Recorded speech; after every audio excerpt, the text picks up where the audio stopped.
E compartilhar a tela. Já não vou ver. Mas pronto. Ok. Está a gravar. Então, antes de darmos o salto, o crescimento parece um sacrifício. É o processo da mudança, que é quando nós perspectivamos uma mudança e quando olhamos aquilo que nos é pedido através dessa mudança, nós consideramos sempre que vai ser muito, muito, muito, muito difícil. E portanto, só depois de darmos esse salto é que nós percebemos o que é que está a acontecer connosco e, no fundo, nós vamos perceber que aquilo que está a acontecer é estamos a perder, estamos a libertar-nos daquilo que é antigo. Este novo procedimento que nós tentamos incluir na nossa vida é aquilo que nos vai estar sempre a colocar, digamos, em órbita, a órbita de análise de nós próprios com os outros. E, portanto, é aquilo que é a nossa identidade construída aqui, esta nossa personalidade, como vimos já com base em tudo que é a informação da sociedade, da família, a cultura, que de repente vai estar em choque com aquilo que é o desenvolvimento espiritual, com aquilo que é o crescimento espiritual. E, portanto, aí, mais uma vez, nós nos vemos confrontados que ou avanço e vou trabalhando estas questões, ou então vou desistir, vou dizer que não, ainda é cedo, ainda não vou por aí, e, portanto, vou contrair-me. E esse é o processo de contração. Então, estes obstáculos, para mim, e veremos outros, mas porque no fundo isto é um pequeno resumo daquilo que eu considero que são os obstáculos. Mas vamos avançar para o outro importante, que é a ilusão de ser um ser espiritual. E este para mim também é um obstáculo grande, não é? Que basicamente tem a ver com o adotar modelos convencionais para o nosso crescimento espiritual. E, portanto, faz-me impressão. Olha para os jogadores, e portanto, convém fecharem o microfone para não só ouvir as vossas conversas. E, portanto, adotamos estes modelos convencionais. O que é que isto significa? Significa, no fundo, que nós, a partir de um determinado momento, decidimos ser seres espirituais. E quando decidimos ser seres espirituais e estamos no nosso processo, muitas vezes temos a ideia de eu vou ser um terapeuta, eu vou ser alguém que vou ajudar, vou fazer, no fundo. E então o que acontece é nós transpomos estes modelos convencionais para o nosso crescimento espiritual. Portanto, é que trazemos os modelos do marketing, do capitalismo, para o processo de desenvolvimento espiritual. E por isso temos várias crenças, nomeadamente o reconhecer o valor pela quantia que cobramos. É muito comum as pessoas dizerem, não, a minha terapia ou o meu processo tem que ser valorizado e, portanto, eu tenho que cobrar mais para me valorizar. E este é um conceito da própria sociedade. E, portanto, nós sabemos que, por exemplo, vamos a médicos e advogados que cobram valores diferentes. E, portanto, eles até podem ser muito bons, ou, se calhar, muitos até são tão bons como outros que cobram mais barato. Mas é uma postura, no fundo, que é desenvolvida e, portanto, não tanto pela questão do serviço, mas pela questão daquilo que eu cobro. E, portanto, eu tenho que cobrar bem para me valorizar. E essa valorização é através do dinheiro. E muitas vezes as pessoas reconhecem nisso uma valorização, porque também estão imbuídas dessa visão deturpada. E, portanto, ele leva tanto, isto deve ser bom, com certeza, para levar tanto dinheiro. E, portanto, lá está uma construção, uma crença. Obviamente que as pessoas muitas vezes são sugestionadas por este conceito e vão por aí afora. Estas motivações e ânsias são transportadas, a mesma coisa, o ter sucesso, o ser conhecido, o ter muita gente, o ser famoso, aparecer na TV, na rádio, tudo isto, muitas vezes, a pessoa sente que tem essa necessidade para ser reconhecido pela sociedade. E, obviamente, que tudo isto está ao alcance das pessoas de o poderem fazer, mas nós temos que aqui sempre distinguir aquilo que é o processo espiritual. E o processo espiritual é um processo de interiorização, é um processo de identificação daquilo que é a nossa natureza, que está ligada àquilo que é o nosso eu superior, e que está ligada a valores digamos, de ética, chamada ética universal, que está ligada a um propósito maior. E esse propósito maior é o nosso crescimento, o nosso despertar, para que nós possamos servir o despertar dos outros. Então, quando nós assumimos esse nosso papel, no fundo, de uma forma natural, porque tem que ser de uma forma natural, de que eu estou num processo de crescimento espiritual, eu estou a trabalhar para tentar ser a melhor pessoa, estou a trabalhar para poder despertar diariamente, para poder estar ao serviço daqueles que possam aparecer e ajudá-los a despertar. Este deve ser o propósito, deve ser a intenção permanente. Tudo o resto podem ser ferramentas que podem chegar à nossa vida ou não. Alguém pode fazer um trabalho maravilhoso, algures, numa vila, numa pequena cidade, e ajudar imensas pessoas e não ser conhecida de nada nem de ninguém. Tantas pessoas que no dia a dia nos ajudam e nos dão a informação, e pessoas desconhecidas e que fazem esse trabalho. E então nós temos que aprender a retirar a ideia de que para termos sucesso temos que ser reconhecidos de igual forma como a sociedade considera que as pessoas são reconhecidas. E, portanto, as pessoas que são, até agora há uma frase muito, que se costuma dizer, os famosos. Ele é famoso, é um famoso, não é? E, portanto, é um famoso, porque aparece na televisão, faz umas coisas, não é? E, portanto, nós temos que aprender a libertarmos disto, porque, na realidade, isto é ao mesmo tempo aquilo que eu chamo a normose espiritual. E, portanto, eu fico frustrado se não sou conhecido, fico frustrado se não tenho sucesso, se eu não apareço na TV ou na rádio, ou se eu, enfim, não estou a sentir que estou a ser projetado da forma como a sociedade me podia projetar.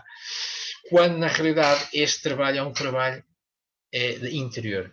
E, portanto, o nosso propósito deverá sempre ser o servir para o bem maior, o despertar nós e o despertar dos outros.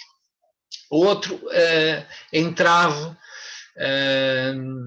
aqui outros aspectos como as linguísticas, termos e conceitos, certificados, tudo isto tem também vindo, faz parte do próprio processo da nossa sociedade, que no fundo é utilizarmos em termos modificarmos esses termos, novas linguagens. E no fundo nós estamos num momento também de novas linguagens que aparecem e que podem ser utilizadas, mas muitas vezes essas novas linguagens não têm outro propósito senão ressignificar algo que já é feito, mas vamos tentar criar um formato diferente.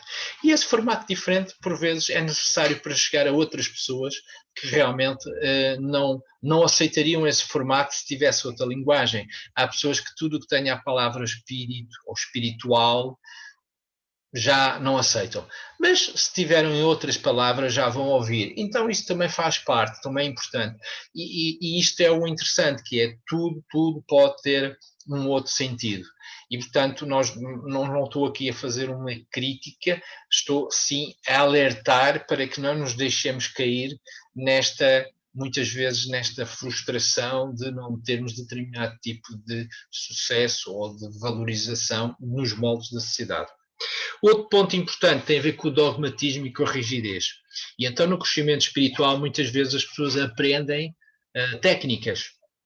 Muitas vezes adotam filosofias ou religiões ou técnicas de determinado tipo de terapias e que consideram muito bem, esta terapia é boa para mim, faz-me bem, é interessante, e a partir daí adotam aquela postura de que aquela terapia é que é.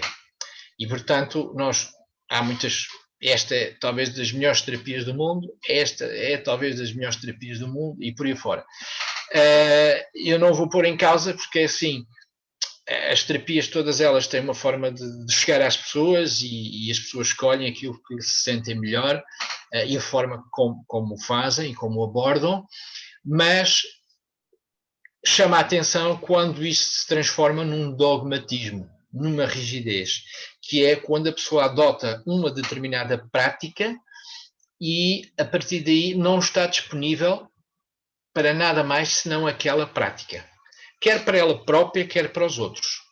E então isso vai impossibilitar a pessoa, no fundo, de estar disponível para, por exemplo, se ligar ao seu superior, se ligar aos seus guias e que lhes possam dar uma informação de que se calhar podes fazer desta forma antes, podes atualizar este conceito desta forma, neste momento podes fazer isto, e portanto as pessoas que estão ligadas a este dogmatismo, a esta rigidez, estão elas também muitas vezes a impedir o progresso, a transformação daquilo que é o seu crescimento espiritual. E portanto chamaria também a atenção para esta questão. Por outro lado, também um ritualismo degenerado em obrigações impensadas e repetitivas. E tem a ver com a necessidade, uma necessidade, eu diria quase que atávica, que nós temos de criar ritualismo. Não é? E, portanto, nós estamos muito habituados a determinadas ações e reparem, nós conferimos poder a isso. Nós podemos conferir poder a acender uma vela, a acender um incenso, podemos conferir poder a não gostar de abrir uma porta, ou não gostar de ser o primeiro a entrar, ou ter que entrar com o pé direito, ou ter que fazer algo antes disto ou daquilo, e portanto estes ritualismos que muitas vezes nós não pensamos neles, não os descodificamos e não percebemos que na realidade eles estão despidos, e a única força que têm é a força que nós lhes damos. Então, no nosso processo de crescimento espiritual, nós estamos aqui para nos libertar e libertar também de todas estas questões que pendem sobre nós, daquilo que são crenças, e que, à medida que nós vamos crescendo, nós vamos nos libertando dessas crenças, porque, no fundo, à medida que nós vamos crescendo espiritualmente, a nossa grande ferramenta é a nossa consciência. E então, nós, cada vez mais, não precisamos de grandes coisas à nossa volta. É a nossa consciência, e é a nossa consciência em simbiose com a nossa mente que nos vai permitir definir aquilo que é a nossa realidade, construir aquilo que é a nossa realidade. E então, todo o poder que nós damos, seja amanhã, inclusive um colar, uma pedra, tudo aquilo que nós possamos conferir poder, muito bem, nós podemos criar e conferir poder a esses objetos, conferir um propósito, uma identidade, uma energia. O importante é que nós não nos apeguemos, nem nos limitemos nesse tipo de situações. Também dentro do processo do crescimento espiritual, o esconder as emoções desequilibradas, o ser superior aos outros. Este é um conceito que é quando nós começamos no nosso processo de crescimento individual, começamos a perceber que, bom, eu agora tenho que ser uma pessoa mais calma, mais tranquila, eu tenho que ser uma pessoa mais zen, e portanto as minhas emoções, eu não me posso desequilibrar, eu não me posso enervar, eu não me posso enraivecer, e portanto de alguma forma eles construem esta minha postura de que sou um ser espiritual e portanto tenho que ser um ser mais equilibrado. Acontece é que todos nós estamos no nosso processo de crescimento, de procura desse equilíbrio, e portanto chega uma altura em que obviamente temos ou escondemos essas emoções de uma forma às vezes mesmo doentia, tóxica, ou então aprendemos a trabalhar, a lidar com elas. E portanto o ser espiritual efetivamente não é nós estarmos sempre permanentemente perfeitamente equilibrados, até porque é muito difícil nós estarmos perfeitamente equilibrados, nós estarmos sempre em sintonia com o nosso eu superior. E há momentos em que a gente baixa a nossa frequência. Coisas tão simples como às vezes irmos no trânsito e que nos aborrecemos, porque o carro da frente vai muito devagar e a gente queria mais depressa. É muito ténue, é muito fácil baixarmos a nossa frequência com pequenas coisas no nosso dia-a-dia. Portanto, nós somos nesse aspecto seres intermitentes. Estamos nos nossos altos e baixos. E, portanto, esses altos e baixos, obviamente, são aproveitados por aquilo que nós depois somos ver que são estas emoções desequilibradas, o medo, a raiva, a ira, a tristeza, não é? Sempre nós baixamos a nossa consciência e eles aproveitam para realmente ter o seu protagonismo. Por fim, somos engolidos por esta espiritualidade convencional, não é? No fundo, este conceito criado, porque é um conceito criado porque é um conceito que é construído. Eu vou construindo a minha espiritualidade com base naquilo que eu considero que é a espiritualidade. E a espiritualidade não pode ser construída através do exterior, ela tem que ser construída através do interior. É o interior que vai manifestando de uma forma natural a nossa postura. E, portanto, se nós queremos estar em paz, essa paz tem que ser alcançada interiormente através da nossa forma de ver o mundo, de nos ver a nós na relação com o mundo. A paz conquista-se quando nós conseguimos colocar-nos numa posição em que não colide com os outros, nem os outros colidem connosco. Nós observamos, aceitamos. Observar e aceitar. E esse trabalho de observação e de aceitação é um trabalho de permanente progresso, porque nós não podemos um dia chegar e dizer eu a partir de agora vou aceitar. É sempre progressivo, não é? E, portanto, é algo que emana de uma forma natural. A espiritualidade, tal como já foi dito por um hindu muito interessante, que era Ramakrishna, e ele dizia que mais tarde ou mais cedo todo o ser humano desperta para a espiritualidade. E esse despertar é natural. E esse despertar vai tomando força cada vez mais, independentemente de ele reagir a essa espiritualidade e até ele poder passar por um tempo de negação dessa espiritualidade, poder passar o seu tempo de negritude, chamemos assim, o seu tempo de obscuridade. Mas, mais uma vez, a luz irá persistir e ele lá irá acordar, despertar para essa sua espiritualidade. Então aqui nós temos que olhar para estas questões e olhar para aquilo que é os aspectos basilares da sociedade, que no fundo é dinheiro, sensualidade, poder e prestígio, não é? São estes 4 pilares da nossa sociedade. E então aqui nós temos que olhar para eles e temos que construir o quê? No dinheiro nós temos que olhar para ele como do ponto de vista da matéria. E, portanto, os bens materiais que nós necessitamos para fazer a nossa vida, a forma como utilizamos os bens materiais e ter a ideia de que nós estamos aqui num jogo e que tudo aquilo que está aqui é-nos disponibilizado, podemos usar, mas depois fica cá tudo. E, portanto, não interessa apegar-nos a isso. Vamos utilizá-lo da melhor forma possível e a matéria está ao nosso dispor para fazermos o nosso trabalho. A sensualidade aqui deve ser trabalhada no sentido daquilo que é o amor, daquilo que é a nossa ligação ao relacionamento amoroso, e esse relacionamento amoroso pode ser de uma forma cada vez mais ampla, e portanto nós não temos que amar apenas a nossa esposa ou esposo, ou os nossos filhos, nós podemos cultivar o processo de aprendizagem de amar os outros.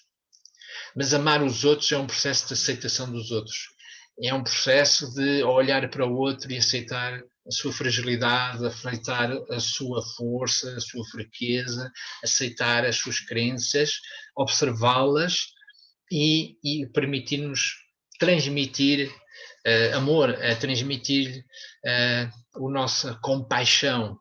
E é isso que nós devemos trabalhar para transmitir, e que, mais uma vez, não é uma coisa que se transmita porque eu decido transmitir, é algo que vai crescendo em nós, que vai desabrochando à medida que nós nos vamos tornando cada vez mais observadores, cada vez mais tolerantes da diversidade humana que existe neste planeta, da diversidade de estados de consciência que existem.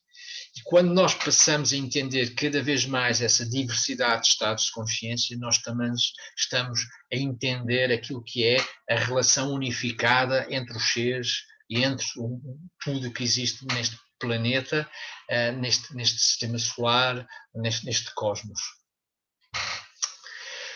O poder, na realidade, a sociedade releva ao poder, e o poder, enfim, é manifesto pelo próprio dinheiro, não é? Ou pela própria sensualidade, por aquilo que é a capacidade de ter sobre os outros.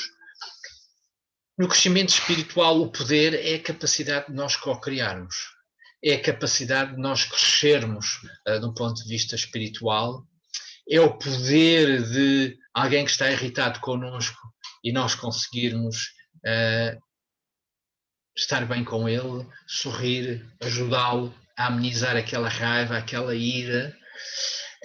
Poder na espiritualidade é a capacidade de estarmos em paz quando as coisas à nossa volta estão complexas, difíceis.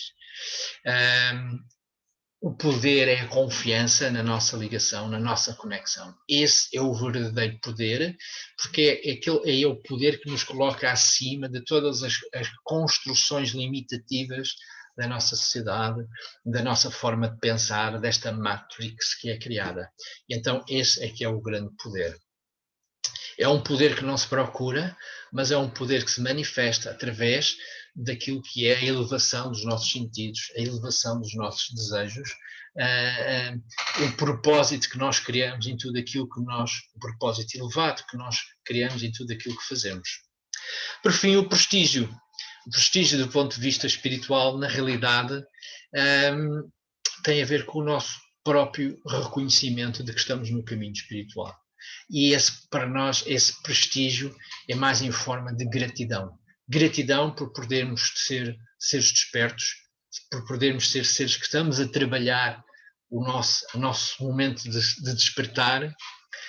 É todo este processo. O prestígio é, acima de tudo, também a liberdade.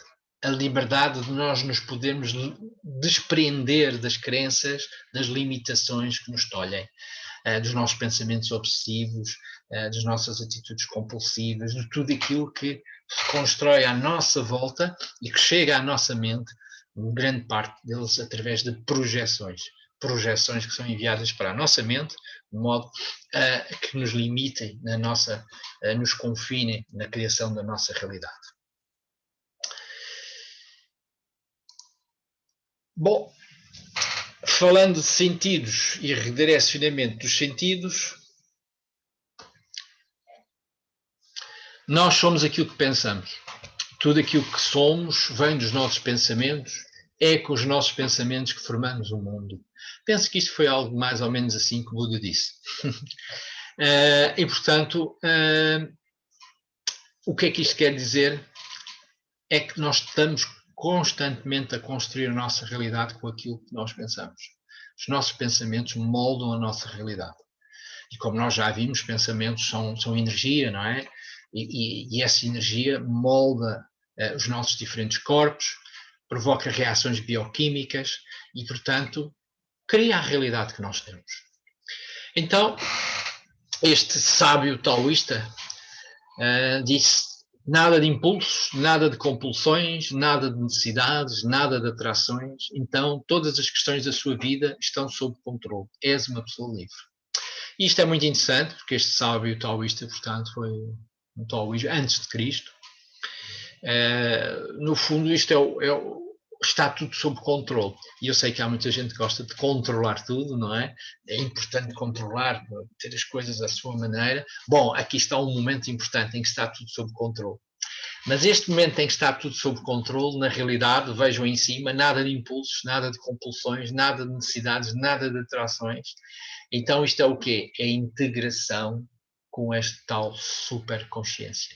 É a integração com o nosso eu sou, a integração com o nosso eu superior, a integração com a nossa mônada. No fundo, é quando nós nos despimos de tudo aquilo que foram as nossas experiências duais, físicas, densas, e nos tornamos uno com o nosso superior, com a nossa mônada. Então aí sim, tudo está sob controle, porque na realidade nós estamos alinhados permanentemente, 100% com aquilo que é a nossa natureza. E portanto, eu diria que este é o processo daquilo que nós, no caminho, é aquilo que nós um dia vamos alcançar, todos nós estamos aqui para alcançar, que é esse momento de integração com o nosso eu superior, e também o momento em que nós nos vamos libertar, como depois iremos ver num outro workshop, da roda das reencarnações, em que nós não vamos precisar de vir cá, aqui, para fazer o trabalho que temos vindo a fazer, e que estaremos sim a fazer outro tipo de trabalho.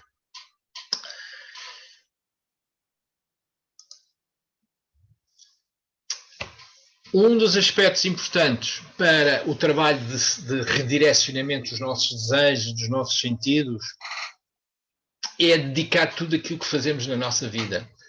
E isto pode-se criar aqui quase como um mantra interior, que é, e eu utilizo muito este, que é para o meu despertar, para que possa despertar e servir todos os seres. E reparem, aqui eu não estou a dizer que quero fazer isto ou aquilo, ou o que é que eu estou a fazer. Estou a confiar naquilo que são o meu superior, aquilo que são os desígnios de uma superconsciência, e peço para que tudo o que eu faça, e aqui o que eu como, o que eu bebo, esta palestra, este workshop que eu estou a fazer aqui, tudo aquilo que eu faço na vida, eu procuro que seja para o meu despertar, para que possa despertar e servir todos os seres. E reparem, a importância é que, à medida que nós despertamos, à medida que nós elevamos a nossa consciência, nós vamos sendo mais capazes de ajudar, de servir os outros seres no seu despertar. Como nós estamos todos interligados, a elevação da nossa frequência provoca alterações naqueles que estão à nossa volta. E então este é um processo importante em que nós podemos trazer isto à nossa vida, inclusive na nossa casa. Tudo aquilo que trazemos à nossa casa, mesmo de objetos, de decoração, tudo, nós olhemos e seja para o meu despertar e para o despertar e servir de todos os seres. Imagine os vossos objetos na vossa casa, eles estão lá para vos ajudar a despertar? As memórias que estão associadas a esses objetos estão lá para vos ajudar a despertar? Que memórias é que eles trazem? São memórias que vocês querem perpetuar? Querem manter? Então, se calhar está na altura de renovar, está na altura de fazer a tal transformação, porque nós apropriamos de objetos através das suas memórias e às vezes não nos damos conta. Então, este processo de elevação dos sentidos é algo que, no fundo, deve estar sempre presente connosco, redirecionamento dos sentidos. E aqui são duas grandes questões que eu, neste workshop, não vamos, enfim, ter o tempo para o fazer assim, mas é algo que eu deixo para vocês, que é o que é que realmente é importante na minha vida. Façam esta pergunta a vocês: o que é realmente importante na minha vida? Escrevam o que vocês consideram que é importante na vossa vida. E depois façam uma outra pergunta a vocês, que é: o que é que realmente importa? E vejam e façam as comparações. É muito interessante quando nós realmente despejamos o que é realmente importante na minha vida e nos tentamos abstrair tudo e apenas focar naquilo que é importante para a minha vida. E depois vamos analisar o que é que realmente importa. E muitas vezes nós vamos descobrir coisas que nós consideramos importantes na nossa vida que na realidade não importam. E quando nós começamos a olhar para, do ponto de vista do crescimento espiritual, do ponto de vista de quê? Da nossa libertação, da nossa abertura de consciência, nós começamos a ver que aquilo não nos interessa. Então, este é um pequeno exercício para vocês fazerem, para vocês se entreterem. Então, redirecionar os desejos, e nós depois vamos ter um workshop só sobre isto, no redirecionamento dos desejos e dos sentidos, onde teremos também exercícios para fazer, mas é importante sempre ter esta ideia de transformar a nossa vida sempre num objetivo cada vez mais elevado. Agora, sem a ansiedade, nem nos prendemos ao objetivo. O que é que isto é? Bom, muitas vezes as pessoas criam uma ansiedade de que querem elevar a sua frequência. Eu tenho que me libertar disto. Eu tenho que ser um ser mais espiritual. Eu tenho que me libertar desta minha dor. Eu tenho que me libertar deste meu entrave. E está uma ansiedade. Então, é uma ansiedade sobre uma ansiedade. E então, eu quero me libertar de um peso que tenho aqui e estou a pôr outro peso aqui. e então fico com 2 pesos e vou andando ali. Então é isto que temos que estar atentos, que é não vamos trazer ansiedade para aquilo que é o nosso processo de elevação. E quando eu coloco um objetivo cada vez mais elevado, não significa dizer, bom, hoje é quinta-feira, eu no próximo sábado já quero estar mais elevado. Ok? E, portanto, vamos aqui definir um prazo. É o meu objetivo. Eu não estou a pedir para fazer isso, não é? Nem ponham prazos desta forma. Este processo de objetivo tem que ser sempre um processo de sentir. É sempre a vossa análise. De eu me levar é a vossa análise do vosso relacionamento com os outros. Porque os outros estão cá sempre para medir o nosso estado de consciência, o nosso estado de elevação. E os outros aparecem sempre ali para ver, para testar a nossa paciência, a nossa paz, a nossa plenitude. E eles vêm por aí e de repente lá se vai a paz, lá se vai a plenitude. Então isto é a boa maneira de nós testarmos. Então o objetivo que eu vos peço é sempre estar despertos para isso. Estar despertos e perceber, ok, então e reagir desta forma não era assim que eu gostava de ter reagido, vou tentar reagir de uma forma diferente. E nós hoje vamos fazer um exercício para os levar a trabalhar este tema. E, portanto, não tragam objetivos para a vossa vida, e eu sei que muitas vezes nestes conceitos novos há sempre, vamos definir objetivos, e, portanto, vamos fazer isto, aquilo, acolá, mas quando nós trabalhamos questões interiores, essas questões interiores, grande parte das vezes não se compadecem com estas questões de objetivos temporais, porque há muito mais por trás disso.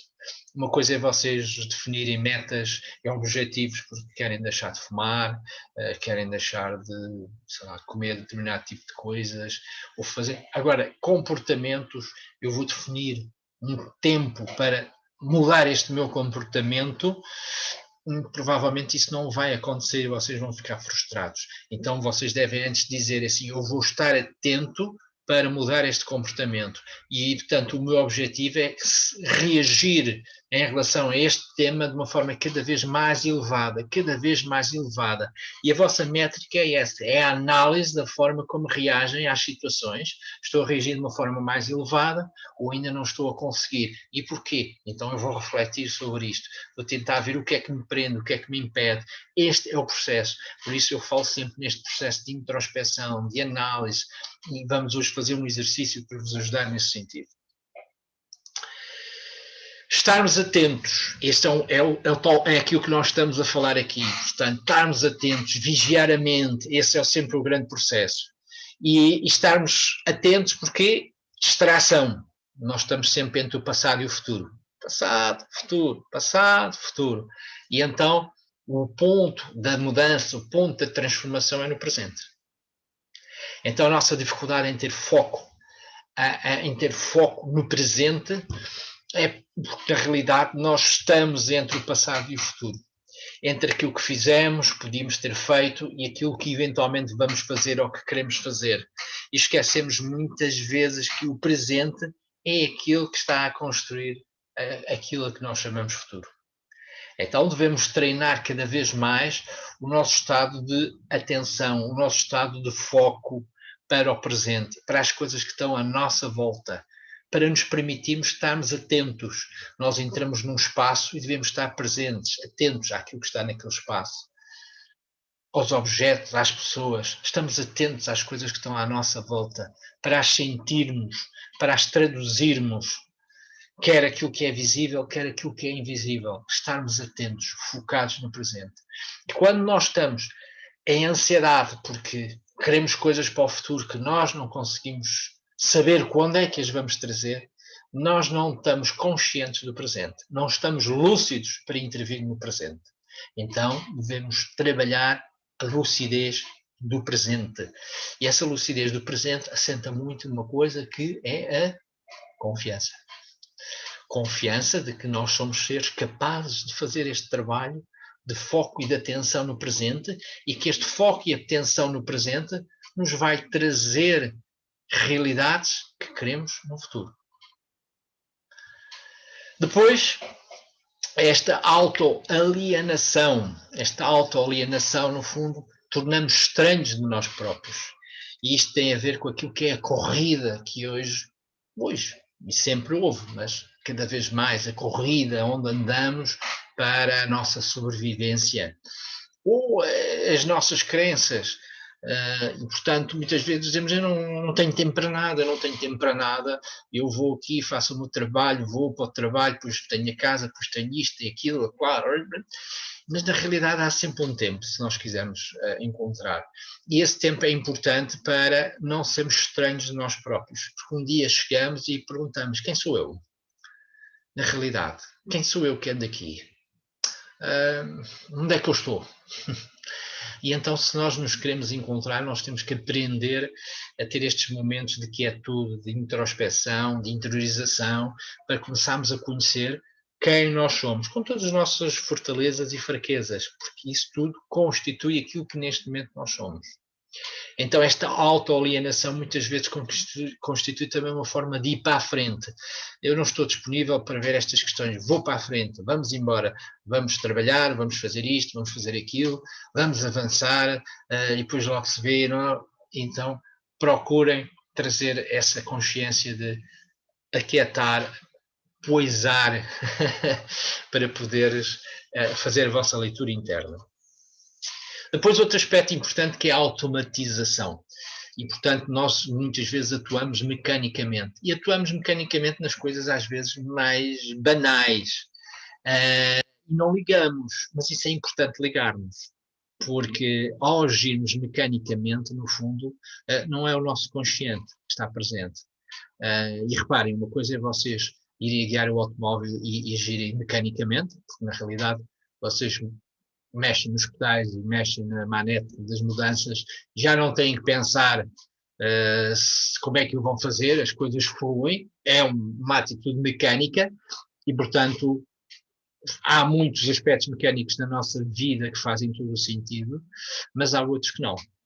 E então é aí que nós temos que ter a atenção, a automatização dos nossos processos que nos colocam a correr, que nos colocam em estado de reação, em estado de raiva, em estado de dor, em estado de sofrimento. Esses processos automáticos é que nós temos que olhar para eles e dizer porque é que eu ajo automaticamente perante isto? Porque é que eu perante esta situação espoleto uma reação deste tipo? Então aí é que nós temos que estar atentos. E nós, ao longo destes workshops, vamos trabalhar estas situações com exemplos práticos de aprender a estar atentos. E essa atenção tem que ser trazida para a vossa vida. Há muitas coisas que, às vezes, nós, tão simples como não sermos capazes de fechar portas, não sermos capazes de fechar completamente gavetas, ou não sermos capazes de arrolhar completamente frascos ou tubos de qualquer coisa, ou não sermos capazes de tirar uma coisa de um sítio e colocar novamente nesse sítio. Tudo isso fazem parte dos nossos processos automáticos, que nós temos que tentar perceber porque é que eles existem, porque é que eles se manifestam. E isto é muito interessante depois de verificar porque é que eles se manifestam, porque há uma parte da tal nossa semiconsciência que está a trabalhar e que nós estamos a deixar que ela esteja em automático. Mas depois iremos ver noutros workshops. Portanto, muitas das coisas doentias e autodestrutivas que fazemos derivam de reações automáticas inconscientes. E isso é um aspecto muito importante. E, portanto, é aquilo que já falámos hoje, como uma espécie de automutilação das nossas vontades, o tal auto-boicote, a falta de confiança, toda uma série de aspectos que resultam muitas vezes desta automatização, em que o nosso inconsciente nos diz que não, ou nos transporta para uma determinada reação que nós não controlamos. E, portanto, vigiar a mente, e há aqui 3 aspectos que eu puxo: medo.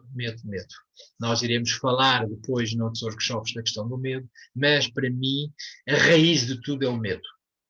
E o medo de quê? O medo quando nós perdemos a nossa identificação, quando nós ficamos perdidos da fonte, quando nós nos esquecemos que éramos seres de luz, seres poderosos com capacidade de criar, e nos vimos traduzidos a seres inconscientes, sem controle daquilo que estamos a pensar e a fazer, o medo foi criado e esse medo constituiu-nos como eu estou perdido da fonte, eu estou sozinho.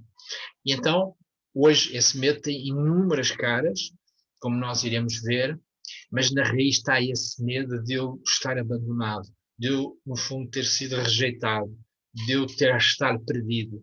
E, portanto, eu quero me reencontrar novamente, mas muitas vezes eu estou-me ainda a tentar reencontrar através dos sentidos densos, através daquilo que são as normas da sociedade, as crenças, os conceitos, porque eu não percebi ainda que esta necessidade de me reencontrar, esta necessidade de ser amado, tem a ver com a necessidade de eu me ligar, de eu me conectar ao meu superior, ao absoluto.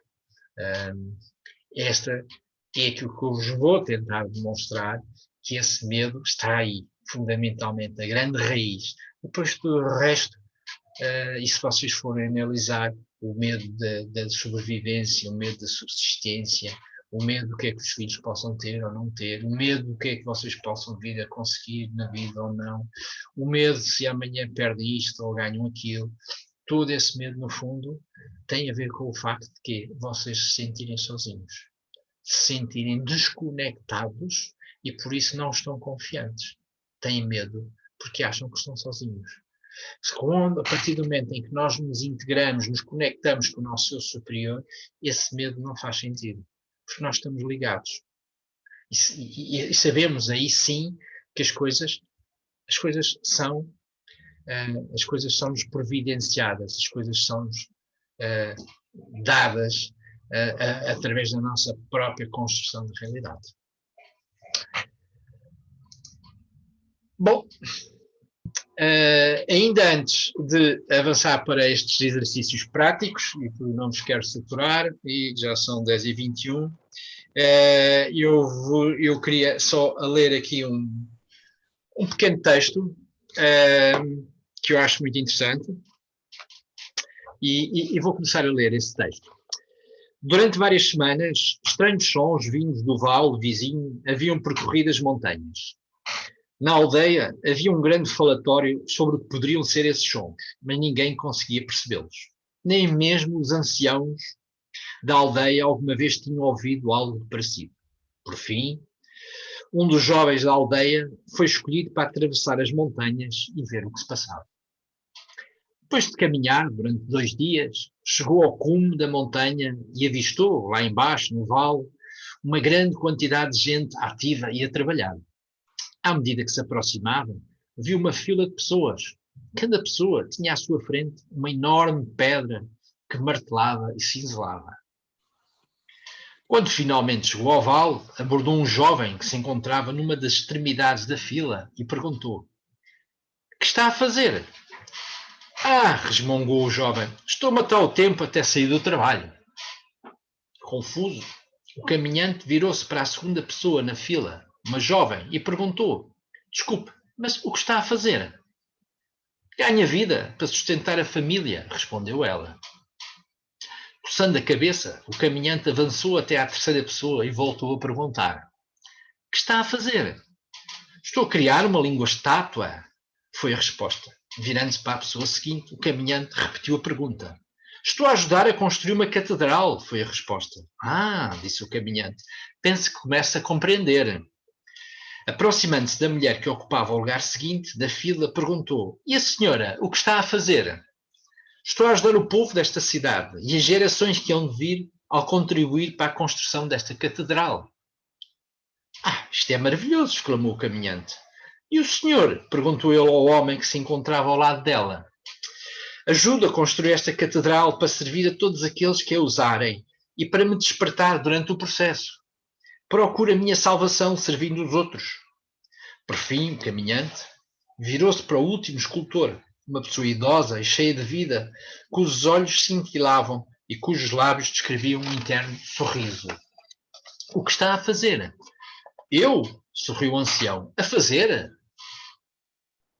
Há muitos anos que este ego se dissolveu em Deus. Já não resta nenhum. Eu para fazer coisa alguma. Deus trabalha através deste corpo para ajudar e despertar todas as pessoas e para as atrair para ele. Então, esta história, no fundo, 7 pessoas a partir pedras e, no fundo, a diferença de vida, a diferença de propósito de cada um.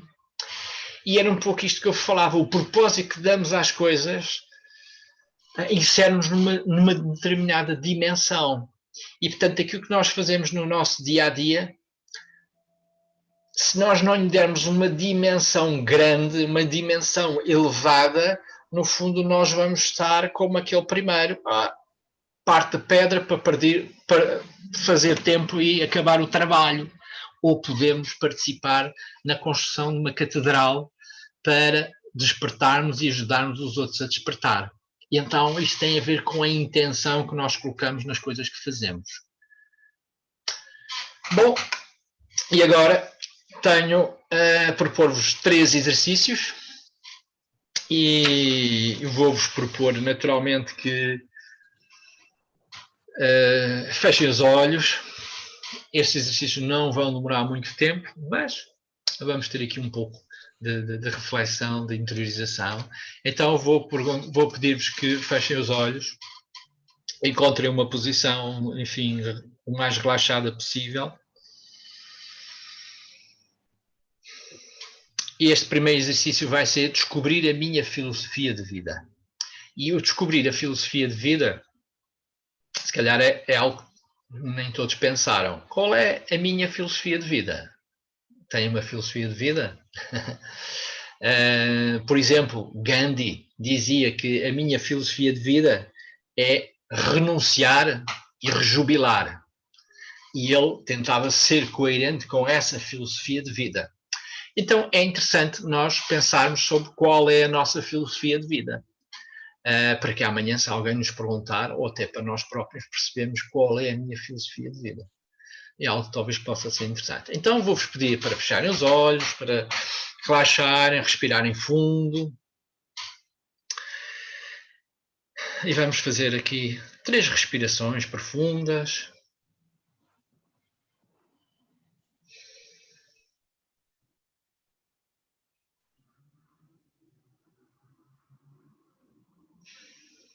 Vamos tentar relaxar o nosso corpo, os nossos ombros.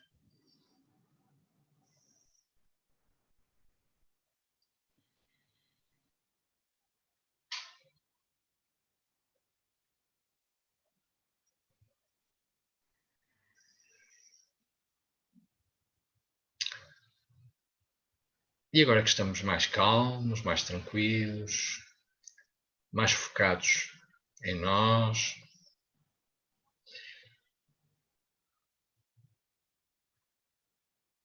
vamos permitir que estas palavras venham à nossa mente. Qual é a minha filosofia de vida? Façam esta pergunta a vocês próprios. Não necessitam de se esforçar nem de tentar chegar a uma resposta. Não vamos utilizar o intelecto, que não é a parte mais profunda da nossa mente. Limitemo-nos a manter-nos imóvel, mas alerta, e confiemos pacientemente na nossa sabedoria interior para obter uma resposta válida. Qual é a minha sabedoria? Qual é a minha filosofia de vida? E permitam que venha a resposta.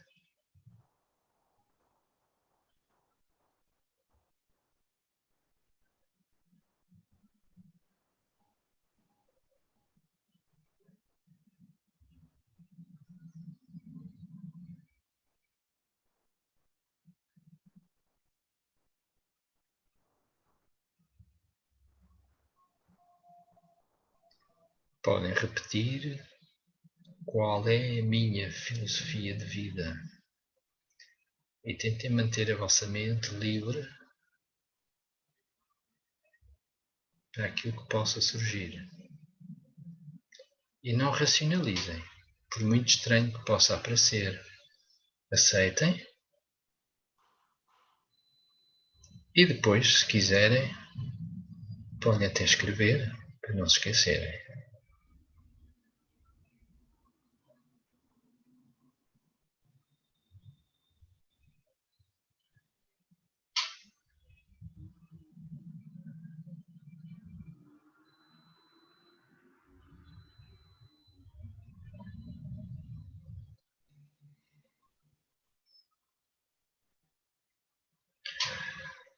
Bom, este exercício,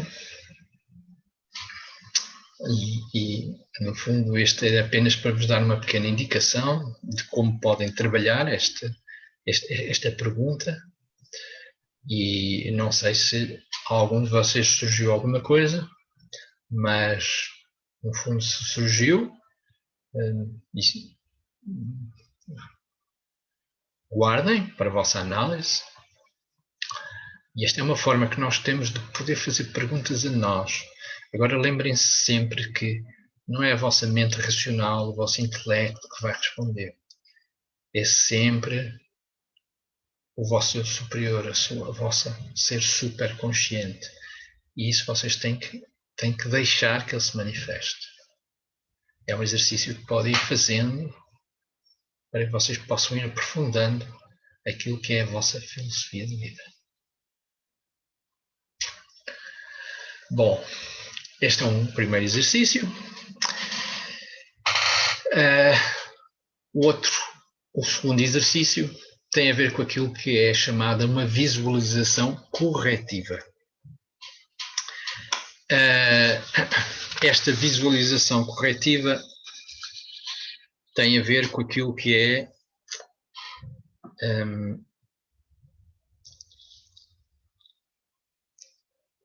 um processo de autorreflexão. No fundo, o nosso dia-a-dia, nós no nosso dia-a-dia, enfim, estamos sempre a lidar com situações com as quais nós gostamos e sentimos bem com elas, e outras com as quais nós não sentimos, determinados tipos de comportamentos que nós não gostamos, e portanto, naturalmente, quando nós fazemos algo que achamos que não devemos fazer, enfim, podemos começar por pedir desculpa, podemos começar por tentar reparar a situação que foi provocada e por aí fora. Não obstante, aquilo sempre, o processo é de nós também tentarmos identificar aquilo que são os tais automatismos, mas acima de tudo, aquilo que nos está a provocar essa reação. Então vamos trabalhar o nosso consciente. E trabalhar o nosso consciente, mais uma vez, eu vou-vos pedir então para fechar os olhos, mais uma vez, voltarem a entrar no vosso estado de quietude, de paz, de interiorização, respirando. E este exame, no fundo, de visualização corretiva, portanto, o objetivo é, acima de tudo, aprender e não culpar. Portanto, crescer em sabedoria e não cair em sentimentos de culpa. Portanto, vamos apreciar os nossos pontos fortes da mesma forma que reconhecemos os nossos pontos fracos.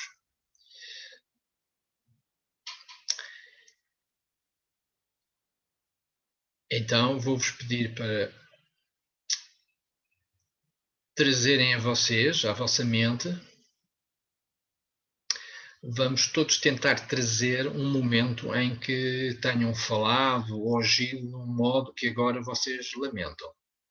Um momento da vossa vida em que vocês tenham tido uma atitude, em que falaram ou agiram de um modo que vocês não gostaram.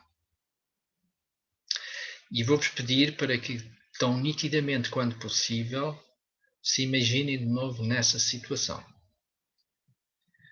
Visualizem o local onde estavam, as pessoas que aí se encontravam.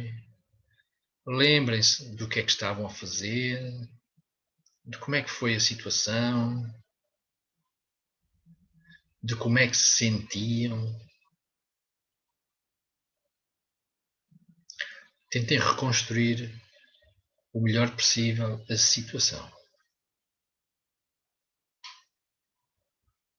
Depois, permitam-se a vocês próprios observar essa cena.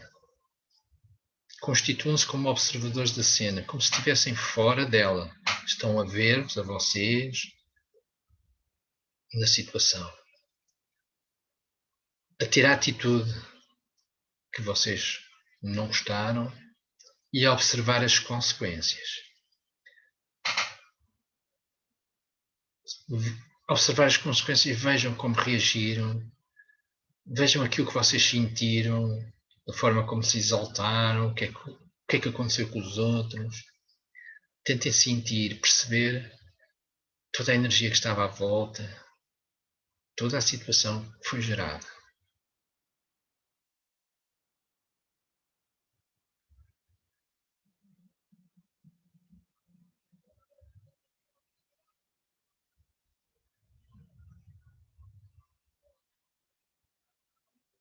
Okay.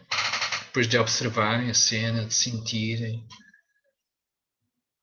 vou-vos pedir para recomeçarem a visualização do princípio, novamente, o local, as pessoas, mas desta vez vou pedir-vos que se vejam a vocês próprios a efetuar uma escolha mais sensata, a tomar uma atitude mais harmoniosa, a responder de uma forma mais harmoniosa, no fundo, a lidarem com a situação como vocês acham que deviam ter lidado. E tentem perceber como se sentem ao fazê-lo.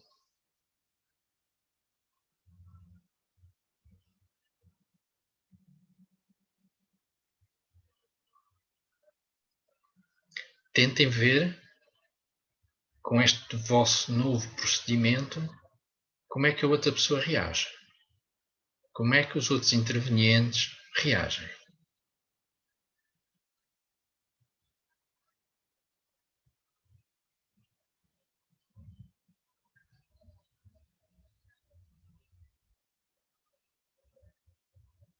E se for necessário, coloquem o sentimento do perdão em todo este processo.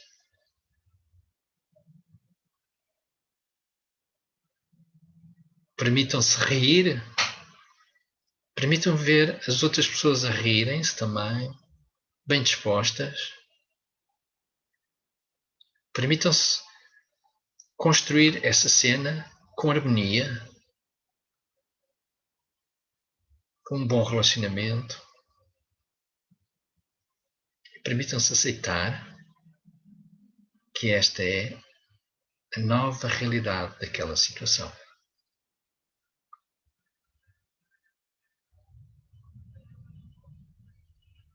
A ressignificação desta cena é também a transformação do vosso sentimento e do sentimento dos outros intervenientes.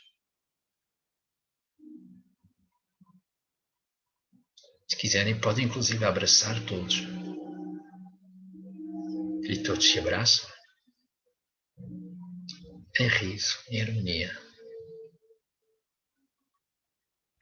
E permitam que esta seja agora a vossa nova realidade daquela situação. Libertando dor, mágoa do vosso chakra cardíaco, da vossa memória.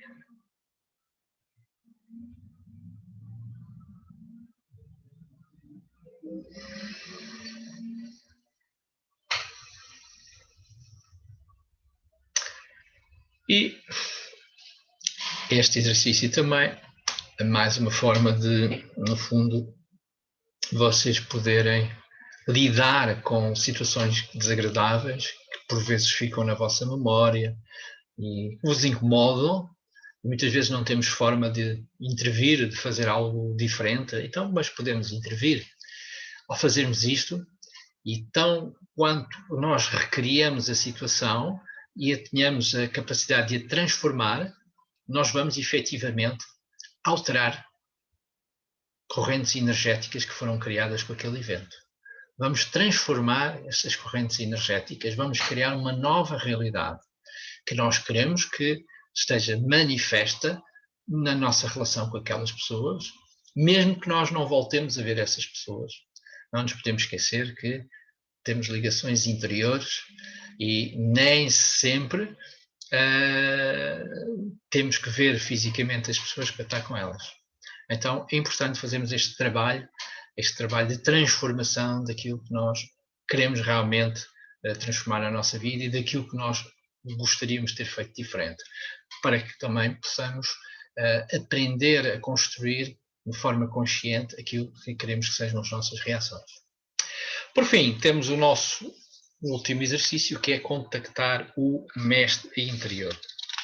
E, portanto, aqui, o contactar o mestre interior, no fundo, é um nome, mestre interior, pode ser também o nosso interior, mas o que quero chamar mestre interior, porque, no fundo, nós temos uma certa dificuldade em falar de coisas difusas, de coisas abstratas.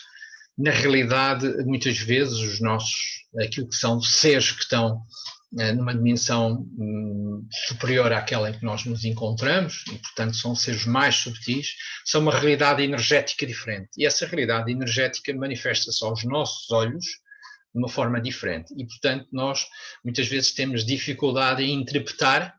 O nosso cérebro não está preparado para interpretar que um determinado conjunto de luzes ou um determinado conjunto de formas geométricas seja uma pessoa. Então, nós vamos trabalhar aqui o contacto. Isto é um treino para vocês, é um exercício que pode ficar para vocês, no fundo, de o poderem fazer as vezes que vocês quiserem.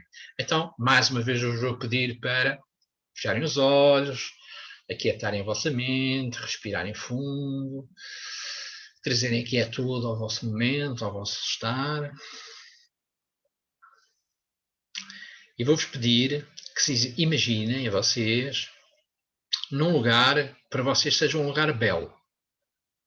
Talvez uma praia, uma montanha, um jardim, uma floresta, o alto de uma montanha, onde vocês se sintam bem, num lugar que para vocês seja belo. Vejam-se nesse local e apreciem, sintam os sentimentos que este sítio especial vos traz. Sintam à vossa volta.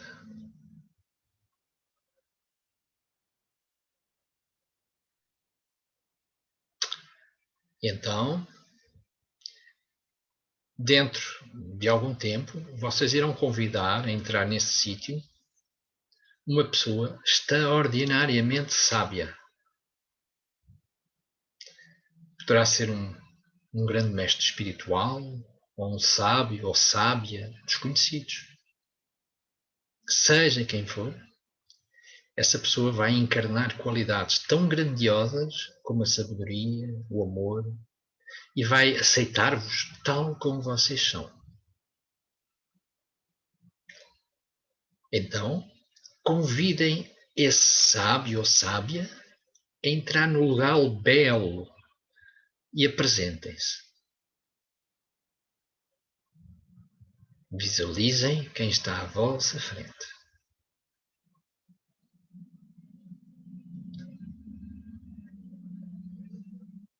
Passem algum tempo a saborear a experiência de estar na presença de uma pessoa que é detentora de uma profunda sabedoria e de um amor ilimitado. Sintam qual é a sensação de estar na companhia de alguém que vos compreende e ama completamente.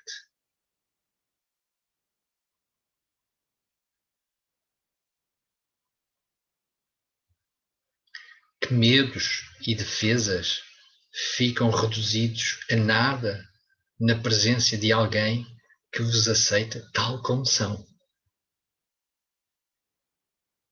Ele sorri-vos com um olhar compassivo e vocês sentem-se completamente entregues. Não têm nada a esconder, porque tudo é aceito por esse ser.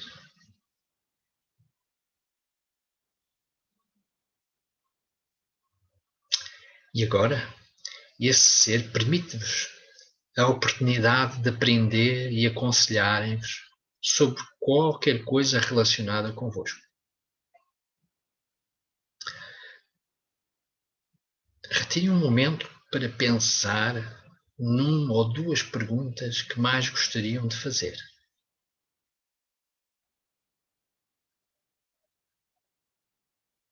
Uma ou duas perguntas que vocês gostassem de fazer. Depois, façam a primeira pergunta e esperem tranquilamente pela resposta. Limitem-se a relaxar e permitam que a sabedoria dentro de vocês responda.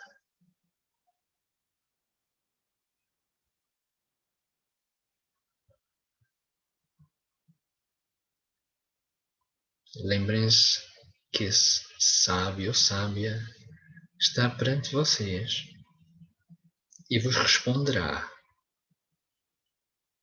Acolham essa resposta. Retenham-na.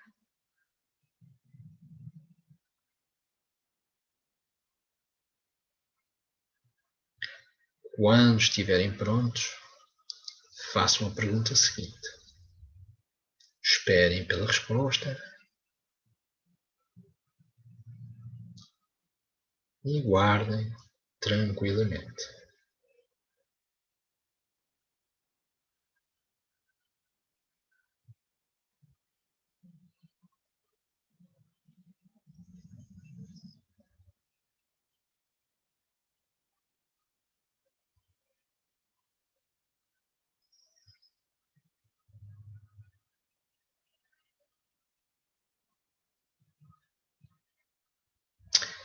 E agora,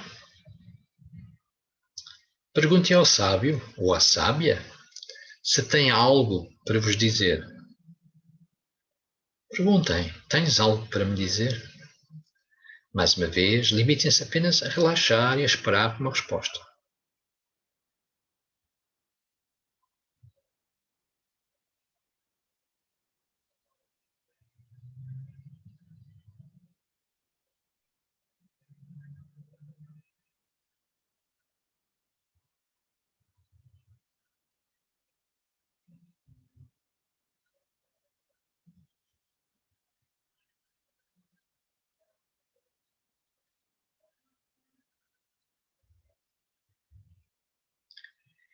E agora, exprimimos a nossa gratidão por este encontro e imaginem-se que começam a fundir-se com o sábio, de modo a que os vossos corpos, corações, mentes se unam num só.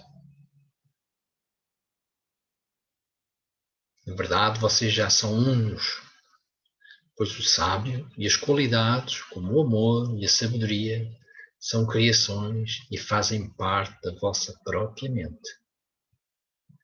Sintam que absorveram as qualidades do sábio e explorem a experiência. Como é ser sábio? Qual é a sensação de não ter medo e de não sentir a necessidade de se defenderem?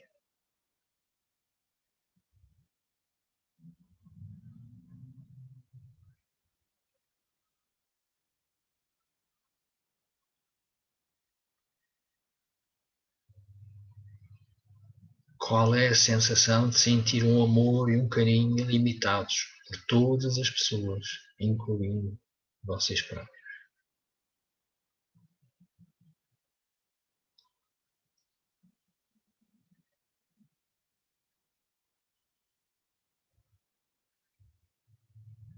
E qual é a sensação de se aceitar e amar completamente tal como são?